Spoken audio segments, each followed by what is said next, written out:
What's up guys, it's Crikey here, and in today's video I'm going to be showing you a build and playstyle I don't see enough YORICK players are utilizing. I think personally this is the most satisfying way of playing YORICK, simply because it feels good, and some of you guys might feel the same, so let's get to it.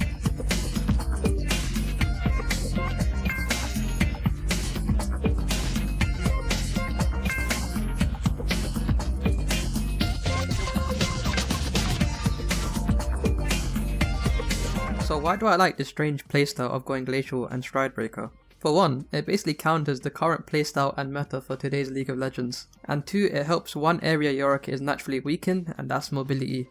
To put it in layman's term, it basically makes the game easier for YORICK. With this Stridebreaker and Glacial synergy, you can basically guarantee a slow on the enemy, and with that slow you can land all your abilities.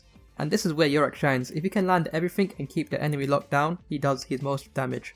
Even in the early game without Stridebreaker, sometimes it is hard to land your E's, so if you can auto-attack them to slow them, you can land your E's a lot more higher, and obviously when you land your E's, your goals attack them and you do good damage. However, there are some negatives to this playstyle. One example is that you take down towers considerably slower. Here's an example right here. Considering you don't have Trinity Force, so you don't have the passive to stack on the tower, or even Divine, towers are going to go down slower, especially without Demolish. So yeah, take that in consideration. You are slightly weaker in the side lane split push. That is somewhat replaced with team fighting. You do get better at team fighting, but your split pushing does get weaker. Also, this playstyle and rune set doesn't work in every matchup. You can run in every matchup, which I will do on my stream if you go over there right now. I'm doing unranked to masters playing this playstyle only, but you will find difficulties doing this into certain matchups such as Jax and Wukong. I do have it listed on my spreadsheet. If you want to see my spreadsheet, it's on my Discord. This is because your laning does get weaker. You can't really get kills. You're basically playing laning phase for that Stridebreaker power spike, and then you can make plays with that. Unless of course the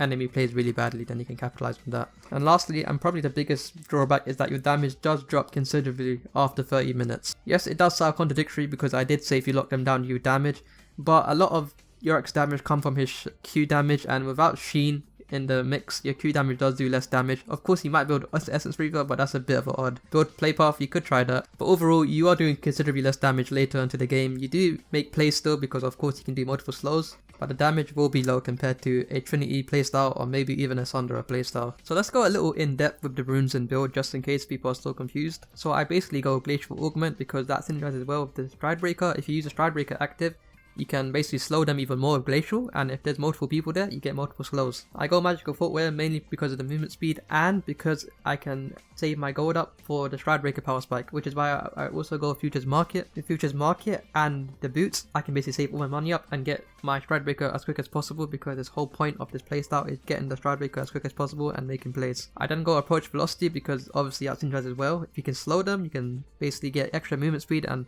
you're guaranteed to slow with the Glacial Augment and Stridebreaker. And secondary, you can pick whatever's required. I like going Demolish most of the time because obviously the split push is weakened. And if it's a range matchup which you're struggling, you could go Second Wind, or if it's like a hard matchup, let's say, I don't know, Riven, go Bone Plating. But Conditioning is a good option if you think you can survive the laning phase. And then for the build, I only say Stridebreaker because that's pretty much it. After that, you can do whatever you want in terms of situation. I like building tldr a lot of the times, but you can also build Titanic Hydra. You might even rush Spirit Visage if you really need that MR. Or if you're really fed and you want to slow them even more, you can go Grudge second. But overall, an example build I can think of off the top of my head is Stridebreaker, tldr, Grudge, Titanic Hydra, and maybe a Spirit Visage. Or you could do something like Stridebreaker, Titanic Hydra, tldr. You get the deal. You just pick whatever's required for the situation. But you have to build a Stridebreaker. That's the whole point of this whole playstyle. And for boots, you can go Swifties if you're really ahead and you're confident, or if you need defensive, you can go Ninja Tabbies or Merc Treads. I just realized it's not called Ninja Tabbies, it's called Plated Steel Caps. Yeah, it's called Plated Steel Caps. Okay, so let's quickly go over how to play the laning phase with this playstyle. We'll use the Gwen matchup as an example. Actually, this is my first time playing against Gwen. Since I did take a 2-month break from League, I didn't really get to play against Gwen during that time, and so yeah, my first time playing against Gwen happened yesterday. But overall, you can see that I play passive. I just let the wave push towards me. I don't really go for trades. If I do go for trades, will be very short trades. You know, I'll land my abilities, auto attack Q, run off. The slow definitely helps with those type of trades, so you can run away without getting punished. But overall, like I said, the intention is just to farm up, play safe. If they make mistakes, I might punish, but most of the time they won't make stupid mistakes unless it's like really low elo. But I need my Stridebreaker before I do my plays. But once I do get my Stridebreaker, that's when I make plays. As you can see here, I'm getting picks on Katarina, slowing her down, we get the Xerath. Basically, I'm with the team, making plays in my Strider Breaker. Again, being annoying to the backline. I slow down the Kai'Sa really slow. She can't really escape me because I'm being a nuisance. That's the whole point, being a nuisance, getting picks for your team. And here's another example here, showing how strong the chase potential is. The Lee Sin, Diana, they're pretty mobile. Lee Sin flashed, Diana flashed as well, but we do get the Diana because I managed to slow her, and obviously another pick potential play right there. Basically, you make a lot of pick potential plays and team fight a lot. And that's what makes the playstyle so satisfying. The fact that you can slow these people that jump around, hop around, doing all these nonsense every time. You can finally slow them down and just destroy them. And you're no longer slow, you can actually move fast. That's what makes this playstyle the most satisfying way of playing League, because I can finally counter these type of people. Because honestly, this meta is pretty annoying for mobile champs like YORICK. That's the end of my video. What I'm going to do is probably add some highlights near the end so I can show you how the Stride Breaker works even more, but that's me out, and thanks for watching. Be sure to leave a like if you enjoyed, subscribe for more knowledgeable content, and I'll see you guys in the next one.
We shall prevail. We have eternity.